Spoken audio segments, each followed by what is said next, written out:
Hello, I'm Roberta Winters, President of the League of Women Voters of Radnor Township. As you may know, for nearly 100 years we have been concerned about promoting representative government that is responsible for the people. We believe that our right to vote is our most precious gift. It must be protected. The League is long known for registering voters and encouraging active participation in government. But for those of us who vote, we want to make sure our vote is counted and, in fact, makes our voice heard. Many wonder if our vote really counts. Let's see what might be happening on Election Day. Most people, when they leave the voting booth, they feel confident that everything was just fine, they've done their duty. But if they really stop to examine, or if somebody presses them on this, well, how do you know that your vote was recorded the way you intended?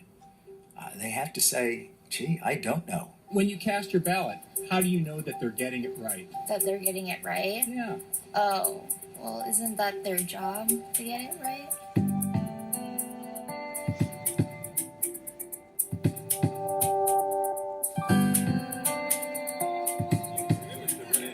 Hi, my name's Jason Smith. I'm doing a project on election integrity issues, and I'm wondering if I could get your comment on the importance of integrity in elections. Mom, yes, I meant to call you back. Don't worry, be happy.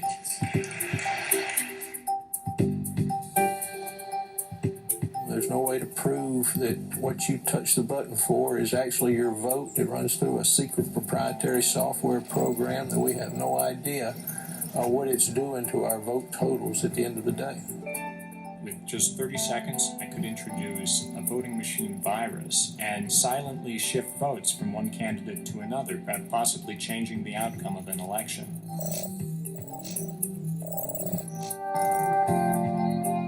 Internet voting is going to be on the rise no matter what the experts say. You just don't really have the solutions to make it safe yet. Secure internet voting is a bit like the phrase safe cigarettes.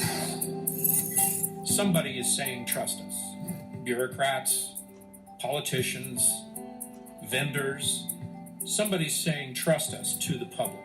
That's not going to work out at some point. Because at some point we're going to go, hey, what happened there? And we're going to expect that the lights can come on and that we can find out.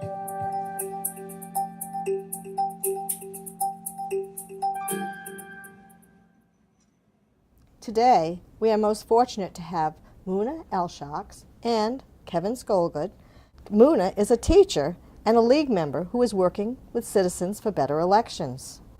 Kevin, a cybersecurity consultant, has also become fascinated with voting machines. Can you tell us more about Citizens for Better Elections? So Citizens for Better Elections is a nonpartisan citizens group, and we are dedicated to secure, accurate, and verifiable elections. We have, in our leadership, we have members who have served as judges of elections, inspectors of elections, clerks, machine operators, so we're familiar with the elections process. In our leadership, we also have cybersecurity consultants, we have information security experts and information technology people who work with software and hardware. We have professionals in law, education, and policy. So we are a very diverse group of individuals that are all devoted to safeguarding our election system and improving it. Wow, that's very impressive. Tell me, Kevin, how did you happen to get involved in this work? My background is in technology and in cybersecurity. So it was really in the run-up to the 2016 election when I started hearing lots of news reports about the fact that these voting machines were getting really old and that they were vulnerable to hacking. And there were people who were trying to raise the warning before the 2016 election. So after the 2016 election, I said, before we do another one of these, I need to get involved. I need to do something to try and improve the quality of our elections. So I've been teaching government and social studies for 16 years. And almost as long as I've been teaching government, I've been teaching about problems with electronic voting machines. And then, in 2016, we know that foreign hackers targeted 21 states, targeted election officials in 21 states. So as a government teacher, I believe firmly in civic participation and in getting involved. So I decided I need to make a difference in my own state. On your website, you have a page entitled, Did My Vote Count? What do you mean by that? So Pennsylvania has a problem with our elections. In the first place, Pennsylvania's voting machines are outdated. Many of them are 15 years or older, which is older than the usable life of these machines, according to manufacturers. Many of the machines are even decades old. So I don't have a computer in my house that works that's decades old. Do you? No. Right. So one problem is that the machines are starting to malfunction. So for example, in the 2018 primary election in York and Dauphin counties, machines literally failed for part of the day, and it was for a short while, but there were voters there who left and didn't vote at that time because the machines were not working, and that was reported in different news articles. So machines are literally starting to fail. Parts aren't working, buttons aren't pressing the right way. The second big problem in Pennsylvania is that our elections are not capable of being independently audited or recounted because there's no paper record of the election. So when you see things happen, which has happened in several counties in recent years, where votes are being flipped from one party or one candidate to another, or certain machines are allowing double votes, there's no way without a permanent paper record to go back and actually audit the machines to find out what the original vote was supposed to be or what was wrong with the machines.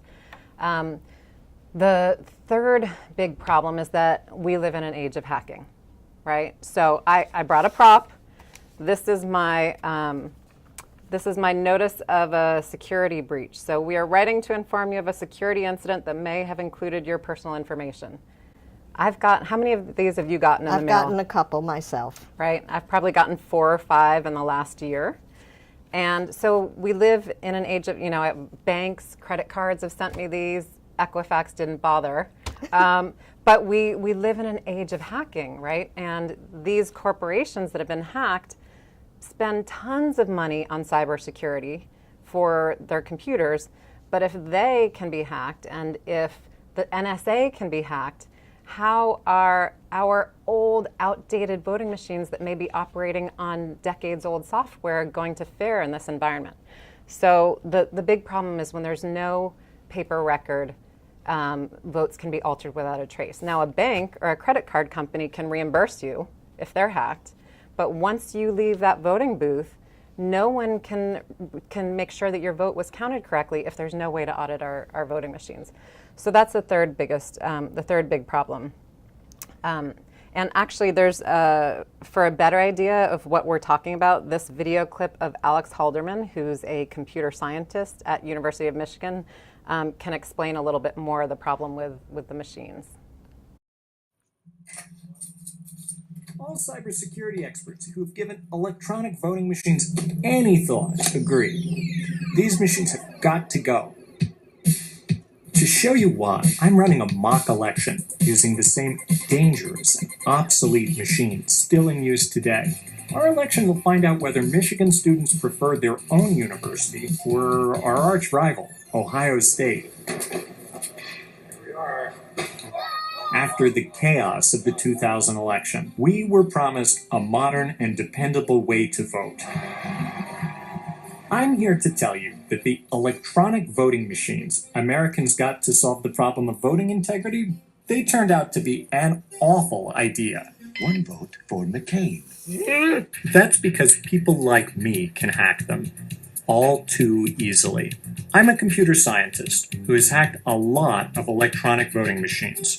I even turned one machine into a video game console. Imagine what the Russians and North Koreans can do. I've even gone to Congress to raise the alarm. Our highly computerized election infrastructure is vulnerable to sabotage and even to cyber attacks that could change votes. This is the same electronic voting machine used in Georgia and parts of Indiana, Kansas, Kentucky, Mississippi, Tennessee, Texas, and even in swing states like Virginia, Florida, and Pennsylvania. Millions of Americans voted on paperless electronic voting machines in the 2016 election. Who are you going to vote for? 100% Michigan. 100% Michigan. Obviously Michigan. Michigan. Michigan. But here's a little secret between you and me. I've already hacked these worthless machines. Step 1. Buy a voting machine on eBay. Or, if you're the North Koreans, hack the manufacturer and steal their software code.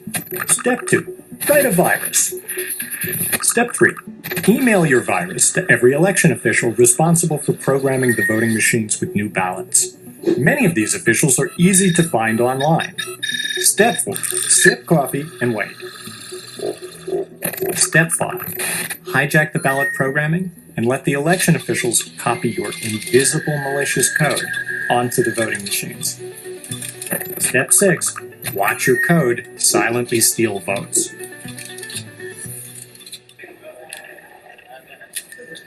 All right, here are the results from the electronic voting machines. Ohio State wins 131 to 108. There's a good reason we computer scientists are paranoid. It's a golden age for hackers. The computer virus that destroyed Iranian nuclear equipment. This is one of the largest data breaches in history. More than 1 billion of its accounts were hacked. What chance do the people running your local elections really have against Russia or North Korea?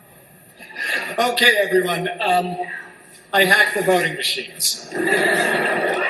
I do have the real results because we also counted on paper. Michigan wins! Michigan won in a landslide. And I can say this confidently because I have the real results from the safest and simplest solution, paper ballots. Yes. We need to take a hard look at the equipment that actually records and reports votes. Even though the Senate Intelligence Committee is finally showing some understanding of the problem, it's not enough. All states in this country, the people ultimately responsible for how we vote, must act too. In a real election, an official could quickly scan these paper ballots and shortly after have a human verify the results. Paper plus audits. All elections should be run this way. But if you don't want to believe me, or every single expert in cybersecurity who's thought this through, then take it from this guy. It's old-fashioned, but it's always good to have a paper backup system of voting. It's called paper. There's been a lot of studies done about this problem. Virtually all security and election integrity experts agree that the way to solve this problem, the best way, is to have hand-marked paper ballots and then risk-limiting audits after the post-election audits, after the election. In addition, the U.S. Senate Intelligence Committee has recommended the same things. There is a bill currently in the Senate that would require all states to have hand-marked paper ballots and risk-limiting audits.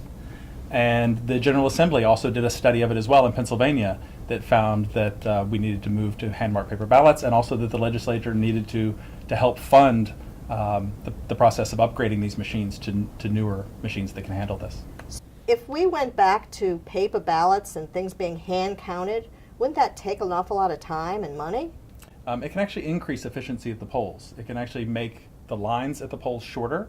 One of the things about having hand-marked paper ballots is that you can have different stations where people can be marking their ballot at the same time.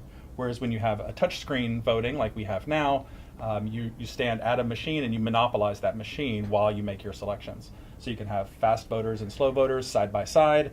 They can mark their ballots, and when they're done, they just take their ballot to the optical scanner and scan it in at their own pace. And then as far as counting it happens very quickly because we scan them in that optical scanner. So you scan them in the optical scanner, you have a count ready at the end of the day, just like you normally would. You're not hand counting these with people, you're letting the optical scan do it. And you can trust the optical scanner because you're doing those audits afterwards. The audits are the way that you make sure that the scanner did its job correctly. Aren't audits already required under the law? Audits are a little bit. There's some provisions in the election code that say that you have to audit a certain percentage or a certain number of the ballots for each election. But there's a couple of problems with that. There's no guarantee that that percentage is enough of a statistical percentage to find out if there's a problem. What we like is something called risk-limiting audits, where the number of ballots that you check depends on how close the race is and some other factors. So you make sure that you're getting a statistically sound sample each time. And then in addition to that, it's also currently possible with these machines that don't have paper to do an audit by just simply reprinting the results. And that's not really an audit. Just simply taking the cartridges back to headquarters and printing them a second time is not the same thing as going back and checking to make sure that we accurately captured voter intent. You seem like you agree with this, Mona. You think this is going to be a better process? Absolutely, absolutely. It's people have had good experiences with using the optical scanners. I could explain a little bit about how it works if you want, because I know it sounds kind of abstract for people. So with the optical scanners, have you ever taken a standardized test? Oh yes, I remember giving those out in school. Right. So you would fill out the circles on your ballot, right? You'd fill it in with a pen, and every voter would have as much time as they need in their privacy booth working with their own pen and paper, and then they would take their ballot, once they filled it out, they would walk it over to the optical scanner machine, and they would simply feed it into the optical scanner, which will count the votes. And then the scanner will drop each paper ballot into a locked box so that the ballots are there ready for recounts or audits as needed.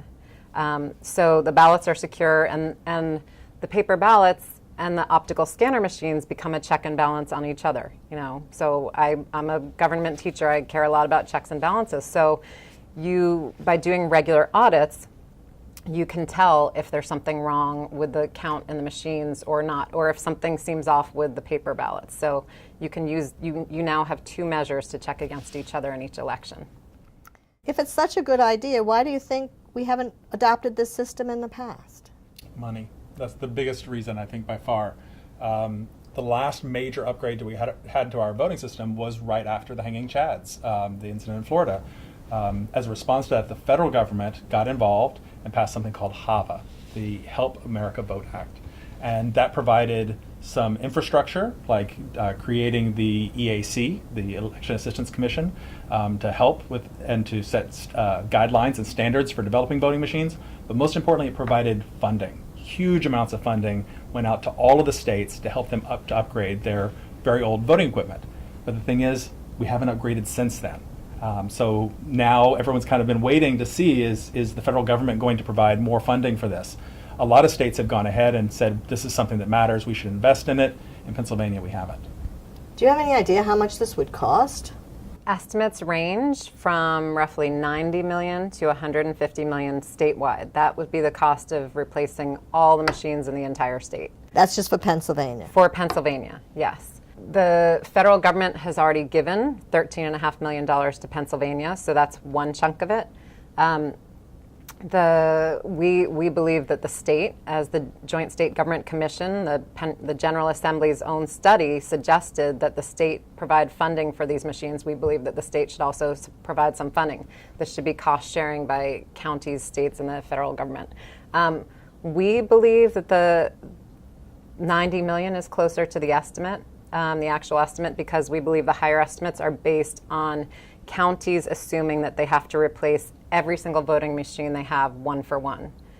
We're saying that you don't need, for example, 4 or 5 voting machines in one precinct. You only need, if you have paper ballots, you only need one optical scanner and one accessible ballot marking device per precinct. So you would actually need to buy fewer machines under our estimate. Are you working with other people to promote this idea, or is this just something that Citizens for Better Election is all out there by itself? Oh no, we've been working with lots and lots of people. We've been working at the county level with the county commissioners and talking to them, voter services. We've also been going to Harrisburg and meeting with lots of legislators, both senators and representatives, and getting to know them very well, and the governor's office as well, Department of State. So we're working with a lot of those, and then we're also working with a lot of other groups. We've been working very closely with a group in Bucks County, Save Bucks Votes. They've been very active and have helped us a lot. But also there's a larger group for all of Pennsylvania called Vote PA, and a group out in Allegheny that's Vote Allegheny, and then of course the League of Women Voters, and then other groups like Indivisible and things like that have also been helpful.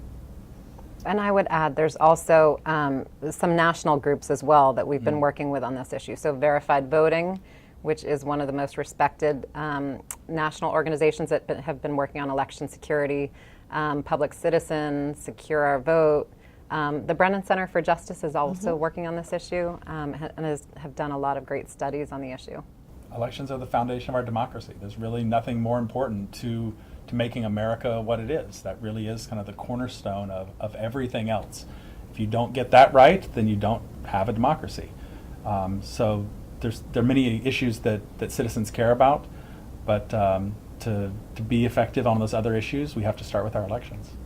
To be effective on any issue, to have an impact on our government, we have to protect the right to vote. We have to make sure that our votes are secure, accurate, and verifiable. I'd like to thank you, Mona, and thank you, Kevin. I know we've only begun to scratch the surface of protecting our most precious right to vote. We are delighted that on September 17th, the League will be hosting an event with Citizens for Better Elections at the Township building to explore these issues more fully. So, mark your calendars for Monday, September 17th at 7:30 p.m. to find out more about how we can make sure that every vote counts. Again, we want to thank Mona and Kevin for joining us today, and of course, Radnor Studio 21 for hosting the League of Women Voters' continuing efforts to educate you as voters to help make democracy work. Thank you.